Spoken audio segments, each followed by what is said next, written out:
I am Joe with VR Today magazine, as well as co-founder of Verging Reality, both online news sites for virtual, augmented, mixed reality, all that cool stuff. And I am talking today with Merge VR, and hope to have a great conversation with them. I'm going to have you guys go ahead and introduce yourselves. I'm Andrew Trickett, and I'm one of the co-founders of Merge VR. I'm Kelly Rada. I work on the PR side for Merge. Awesome. Well, it's great to meet you guys, and I thank you very much for taking the time to spend with me and answer some of our questions.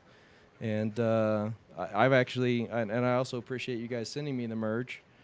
Just full disclosure, I had tried this before with a friend of mine, and this is actually one of my favorite cardboard devices.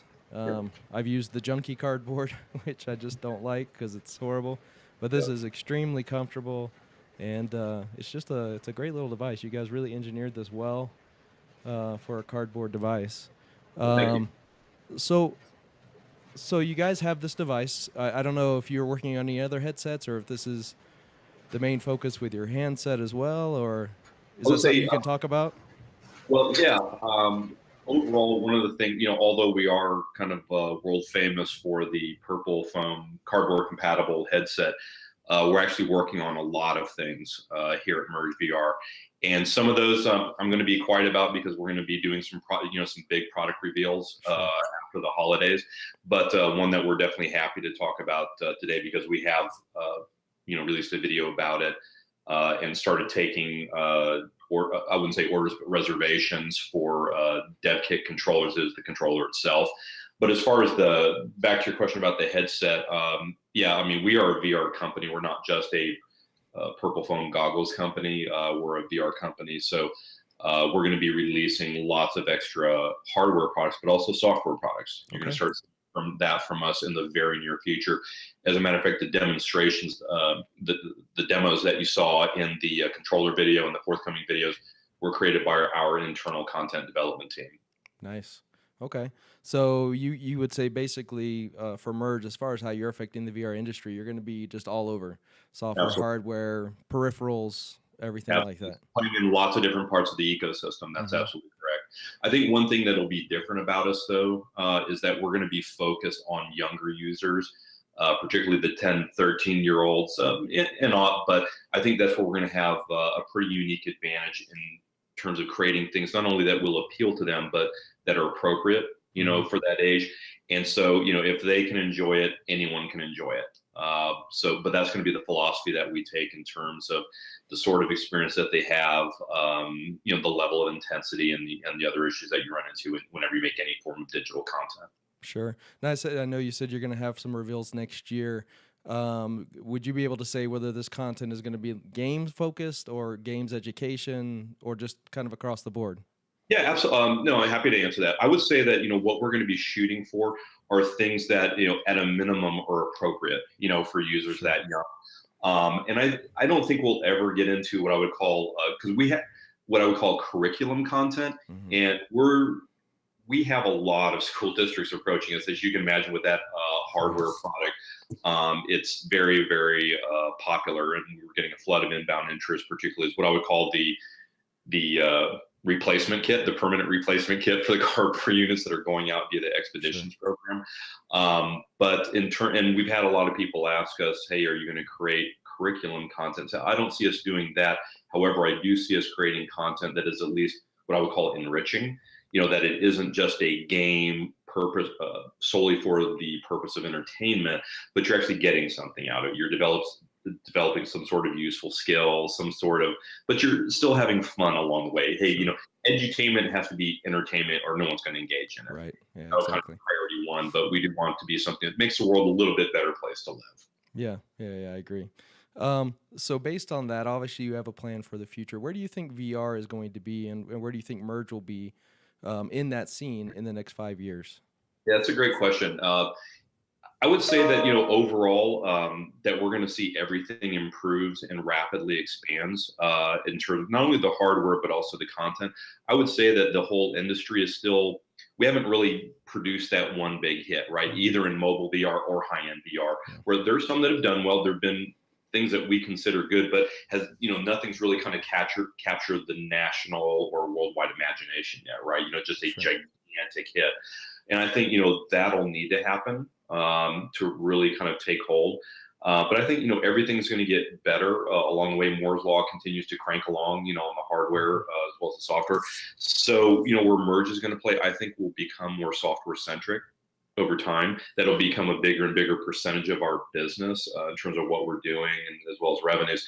But, I think that we're always going to be playing some form or fashion with hardware because when you're kind of talking about, and it's the reason that we named the company Merge. It is that merger not only of the real and the unreal, say in the sense of mixed reality or what we call merged reality, Right.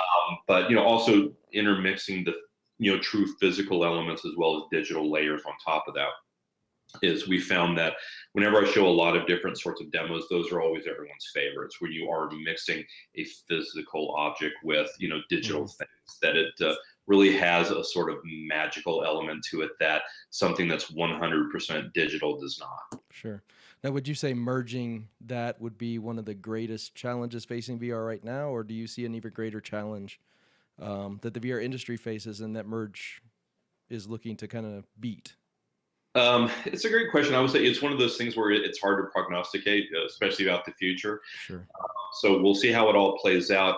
But I would say, that's where we're going to focus, and because we still think that there's going to be a role for physical objects. Here, I think Andrew may have dropped out. Okay. Good old internet. Give him a sec to come back. Yeah. Would you say that there are some, as the PR side of this, what would you say are maybe some big PR challenges for VR right now? On the PR side of it, I think it's interesting to kind of see how it's become kind of more part of like the mass media market. So we can expand more in terms of like just what we're pitching. It's everywhere. Yeah. We're no longer, just pitching like tech and VR publications. Yeah. It's now, we can pitch pretty much anywhere and everyone's interested in what this is going to mean for their industry and what this means for the future. So it's been kind of really fun to see that happen. You think it's going to be a great benefit to advertising?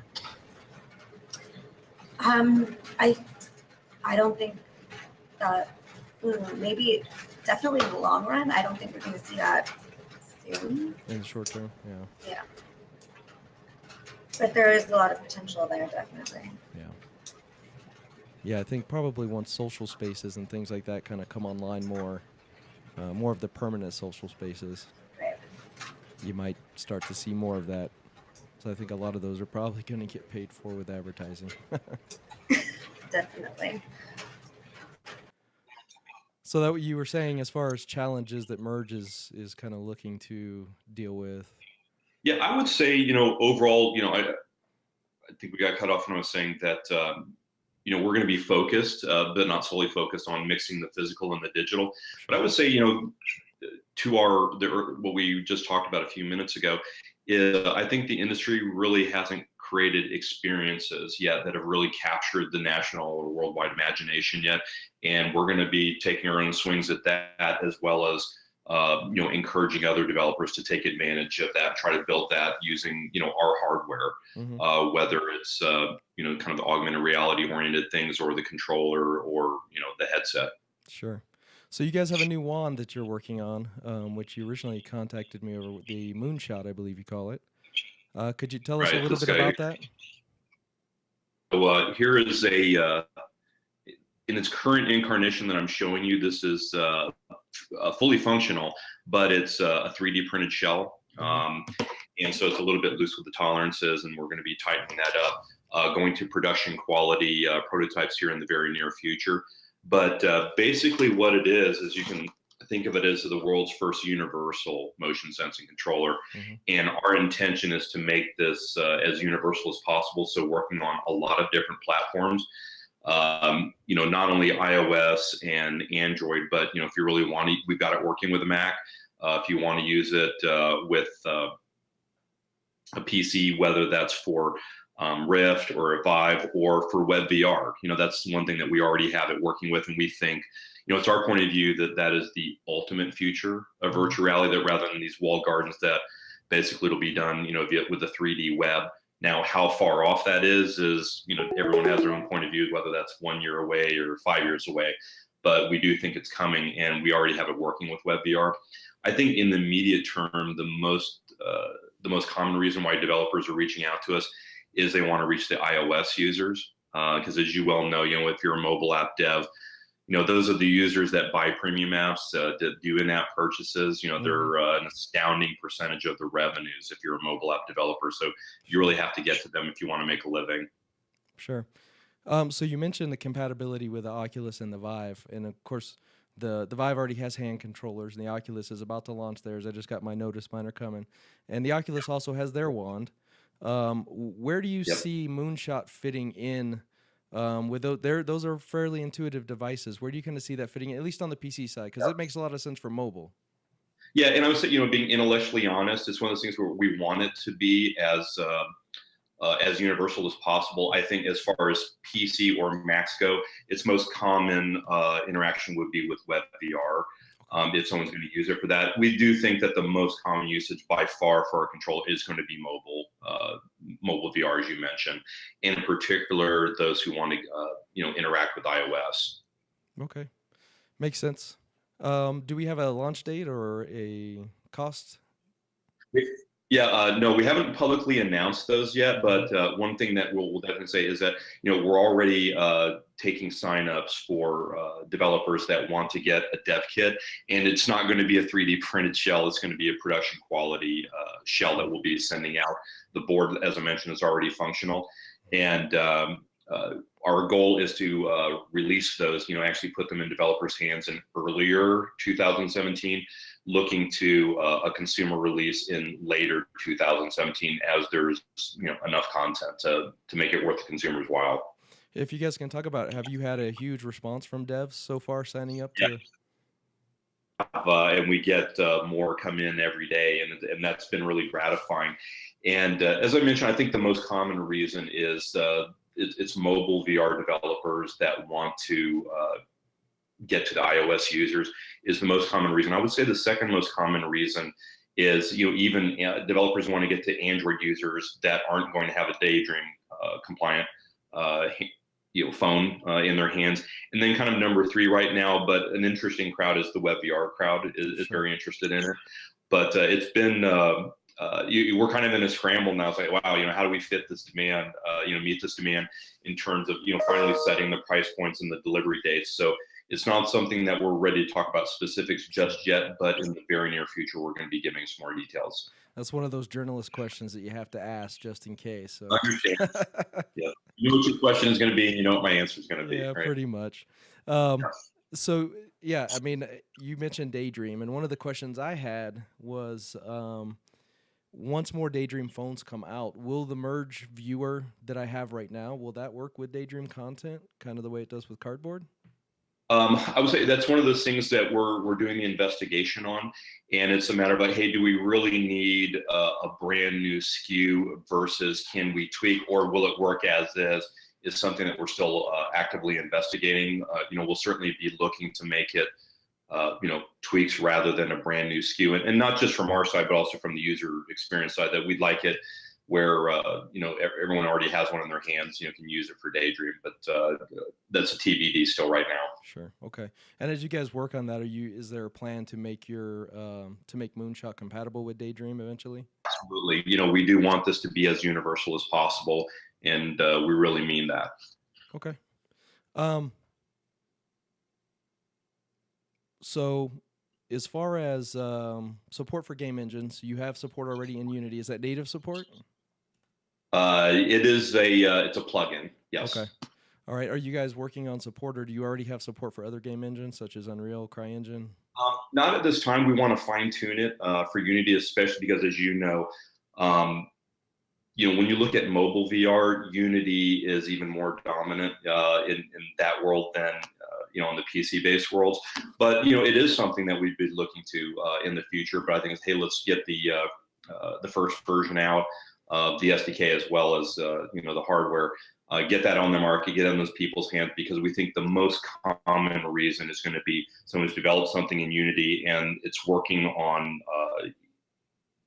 for Android or probably a Daydream app, and now they want to port it over to get it into iOS users' hands as well. It's going to be the most common use case, and so we're going to focus on that initially and then branch out after that. Okay, yeah, makes sense. So most mobile development right now seems to focus on game pads or game controllers as far as control schemes. If they're not using, like, if it's a gear, they're using the built-in thing or whatever. Why do you think that is, first of all? And is it just because there hasn't been anything else? And how do you think Moonshot's going to help with something like that? And kind of where I'm coming from is my nephews can run circles around me with controllers. I'm a keyboard and mouse guy. I've been playing games my whole life with keyboard and mouse. So is it going to be more intuitive for someone like me to kind of get in and be competitive in those multiplayer environments? That is certainly our intention, that the way that we're even still finalizing a little bit on the button layout, because we want it to be exactly that. That is something that's, it's new, but it's also familiar in terms of, not only the ergonomics, but, buttons that you expect to have in your hand if you're someone that's, used, controllers before. So, that certainly is intention. That's where we're trying to go with it. And as far as, why it hasn't happened before, a live motion controller for mobile VR available at all. And, Daydream is going to be, the first one, already is the first one out in the market in that regard. And we actually demoed a prototype, 2015, the E3 conference. And now this is kind of the natural follow-up to that. Back then it was more limited in terms of its platform support, and now we've made it more universal. So not only did we show the first motion sensing controller for mobile VR, we're now showing, the first universal motion sensing controller for all of VR. It's going to be our intention is to put it out there for mobile VR so that people will have a use case for it and have a device where they can get it out. Again, not only the iOS users, but what about all the Android users that, haven't bought a brand new, Google Pixel phone? Mm-hmm. What about using one in each hand? Is that something you guys foresee being possible? Absolutely. Okay. Yeah, as a matter of fact, we already have the support for that right now in the SDK, and we look forward to seeing some of those games developed as well. Yeah, cool. Because I need that shield. Absolutely. To block those swords coming in. So yeah, I think those will be very engaging, those experiences. Yeah, I think so. Yeah, especially for mobile, because I think as other headsets come out, you've got the Qualcomm reference model that's coming out with the inside-out tracking. I think that's going to open up a lot of opportunity for mobile. Yep. To be more mobile, to actually move around and work in an area kind of like the high-end VR. So yeah, I'm glad to see something like this coming out, because I think it does make sense. Anything else you'd like to add about what you guys are doing, what you'd like people to know? I would say that, one of the things that we're looking at is we're trying to help the industry, not just help merge. So in terms of the feedback and the way that we go about this is, how do we make this the right thing for the industry, is we really want to engage with the developers, and we'd love to hear from you. In those regards, we're already having a lot of conversations with a lot of developers who've approached us, after we did the initial press release and the video, that we put out on YouTube. So we're looking for that feedback and want to hear from the industry. Okay, cool. Because this isn't just about us. We're still all at the stage where, the rising tide lifts all boats, and the industry needs to crack some problems to really make this work for, to have any winners, let alone multiple winners. Yeah, for sure. It's still an infant technology, but it's a lot of fun to be involved with. So right now, this is the really fun time to be involved in it. Yeah, exactly. So right now, the Merge VR, I believe you guys have it on sale for $59.99 throughout the end of the year. Yeah, that is correct, through the holiday period. Okay, yep. And then you guys are just a quick. If you don't mind, just a quick note on that. So sure. You can buy it from our website. You could buy it off of Amazon. We're in a lot of brick and mortar retailers, if that's your preference, including Best Buy. And while we're kind of famous for the purple color, if you really, really want a gray one, Best Buy has those exclusively in their stores. So, and also on their website, so you can get that through them if you really want. Or if you're Canadians, Best Buy Canada is carrying that as well. Okay. And right now, you guys are available in the U.S., Canada, and UK, and you're about to open up in some other European markets? Yeah, as a matter of fact, we've launched in France and Germany. We're available at El Corte Inglés in Spain. We're also on Amazon India, if that's where you're located, and we actually have distribution in Singapore and Kuwait. So if you're listening to this from one of those countries, you're in luck. Okay, cool. Yeah, VR Today has quite a big European readership, so they'll be glad to hear that for sure, so they can try Fantastic. this out. Yeah, I just think this is a great low cost. I mean, compared to what you get, compared to what everything else out there, I don't know. I enjoy it. I was showing some of my family members over the holiday because it came in, and they had been curious about cardboard, and I'm the kind of person that I need to show you a really good experience because that nails VR for you if you have a horrible experience. And so I'm glad to see more of these type of devices out there for people to use. Um, that's all I have, question wise. Great. Thank you so much. It's been a lot of fun. Thanks for inviting us. Yeah, thank you for taking the time. Thank you for answering all my questions that you could answer, and I appreciate it all. And I wish you great luck in getting Moonshot out there, and look forward to seeing your new announcements next year. Absolutely. It'll be not too long now. All right, I'll be watching Great. for them. Absolutely. Thanks so much. Hey, thank you guys. Talk to you later. Bye-bye. Bye-bye.